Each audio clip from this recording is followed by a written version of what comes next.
சென்னையில் நடைபெற்ற தெற்காசிய ஜூனியர் தடகள சாம்பியன்ஷிப் தொடரில் 21 தங்கம் உட்பட 48 பதக்கங்களை வென்று பதக்கப்பட்டியலில் இந்தியா முதலிடம் பிடித்தது. 4வது தெற்காசிய ஜூனியர் தடகள சாம்பியன்ஷிப் தொடர் சென்னையில் 3 நாட்கள் நடைபெற்றது. இதில் இந்தியா, பாகிஸ்தான், இலங்கை, பூட்டான், நேபாளம், வங்கதேசம், மாலத்தீவு ஆகிய நாடுகள் பங்கேற்றன. இதில் ஓட்டப்பந்தயம், ஈட்டி எறிதல், நீளம் தாண்டுதல் உள்ளிட்ட 30 பிரிவுகளில் போட்டிகள் நடைபெற்றன.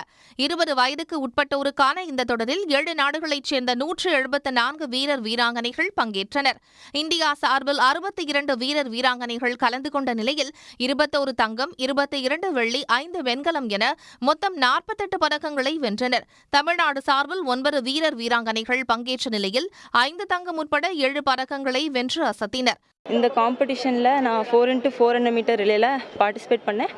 இப்போ கோல்டு வின் பண்ணியாச்சு. ரொம்ப ஹாப்பியாக இருக்குது, ரொம்ப ப்ரௌடாக ஃபீல் ஆகுது. அது தமிழ்நாட்டில் நடக்கும் போச்சில் அதில் வின் பண்ணுறதுங்கிறது பெரிய விஷயம். அதில் வின் பண்ணி ரொம்ப ப்ரௌடாக இருக்குது.